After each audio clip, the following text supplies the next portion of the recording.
Okay, so Rick at that. all right, I it's a lot, to be honest with you, but it's not really. I realize that a lot of things that we go through, or actually, let's go to the fundamental basis of things, because I don't want to lose you and you miss my point. Everything about life relies totally upon mental processing. So there's things that become relevant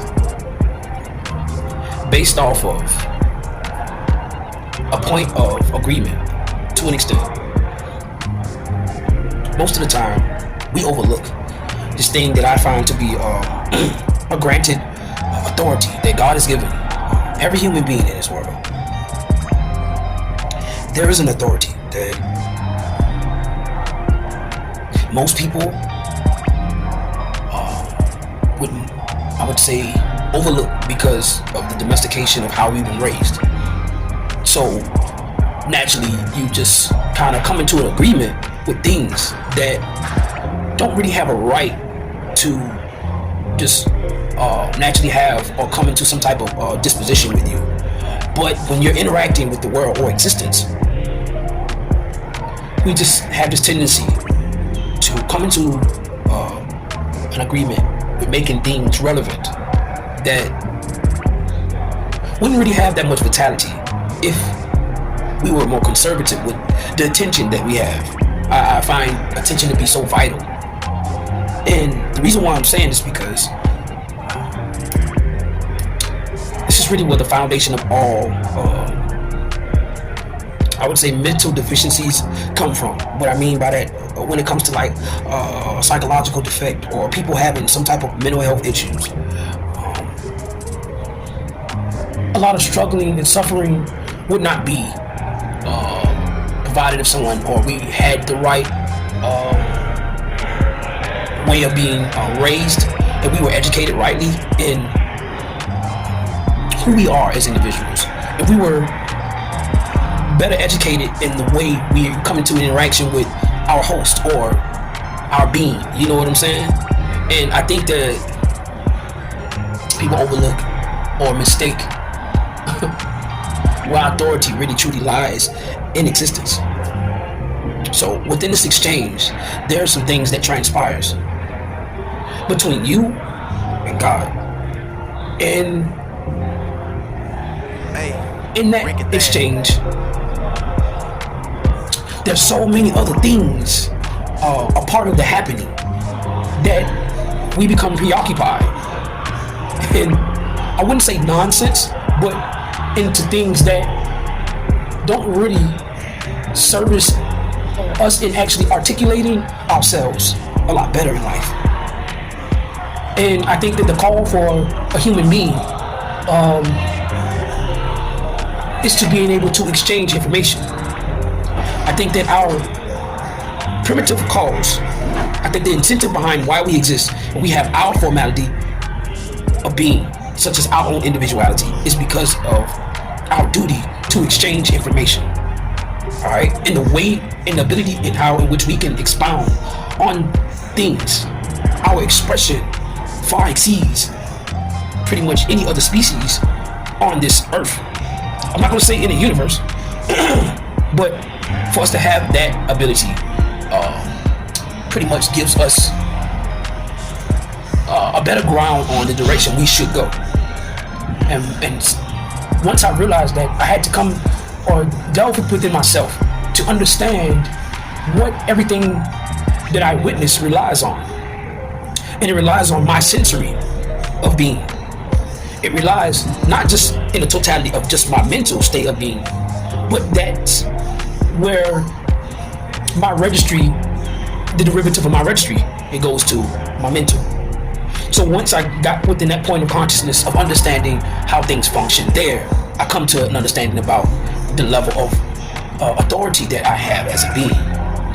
And this is something that most people, I don't feel like really actually find to be relevant, right? But if you just took your time to really just investigate for yourself how powerful that is, to where you can understand the authority of what you truly come into agreement with. You can really actually grasp onto life and your exchange between you and God better. So I'm only sharing this because I've got to this point where I had to understand what patience is and what patience is requiring of me. And whenever I am called to yield, I had to understand what is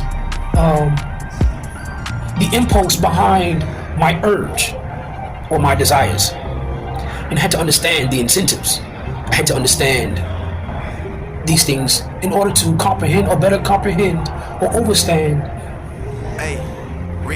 the existence on why patience is actually a thing. And at this degree of patience, I have got a chance not only to digress, but to sit down and actually delve within my observation, to digest the succession of time and space, and why I'm called to witness that in that rate, in this rate. And man, I'm at this point now where patience has given me it's a portal, it's a way to better articulate, or give me a better way to articulate myself, and a better way for me to come into an exchange with the universe, or just God in general, in totality. So I just wanted to share many things, but the main thing that I wanted to share about, without being so extensive, it's the inheritance of our authority and what is truly required of us. Many people find themselves preoccupied in so many things, and they lose sight of what is really actually transpiring between them and God. And it's still just you and God's big talk in all that is and isn't. So in the midst of your praise, you'll find that every gesture that you make is still not only an action, but an expression.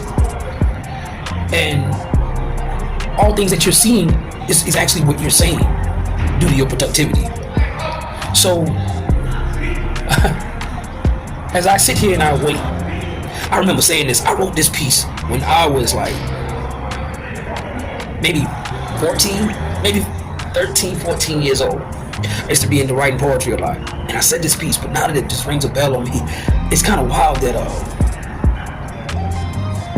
I could even write something so profound at so young an age. But I said this thing and I said, as my spirit basks in the matters of fact, I am at recess where my soul finds honor and value, waiting on my rock as I seesaw with the contrary. Waiting on my rock as I seesaw with the contrary. And it's and when you think about it, sometimes when you're waiting, just waiting, in the midst of waiting, there is so much being accomplished that you may have a hard time being able to fathom in the midst of waiting. It's like light years of information within a split second of a second that you inherit based off of just your humility, of just embodying what you are, who you are. It's so much ground being covered in the moment. And people so caught up in just moving here, point A to point B, and visibly getting here and there and getting this done and all in many activities. We kind of lose sight of the universe that God has given us mentally. And we're so lavish with our attention, we lose sight of where the bank of all knowledge and understanding will actually derive from. It's not outside of yourself, but if you look within yourself, you'll come to really understand a lot that you're registering. Had it not been for your mind already possessing everything in the universe, you would not be able to come within any type of registry of what is actually in the universe. If you understand what I'm saying. It's just like saying everything in the universe is compacted into one atom. And in that one atom, the identity of you and all your descendants are there. So in order for you to get to point A to point B, in each and every atom that never moves but all has its designation, space and in time and space, it has to come into communication with the next atom. And in order for you to go within that succession of moving from point A to point B, you had already had to be there. So if everything has already been there to the destination that you're already getting to, no movement actually was made for real. But you are called to witness the succession of you moving from point A to point B for a reason. Collect yourself rightly in every manner of your life and understand why God is expounding. But I ain't gonna get into all that yet. It's just a point that I'm making about patience. Until next time.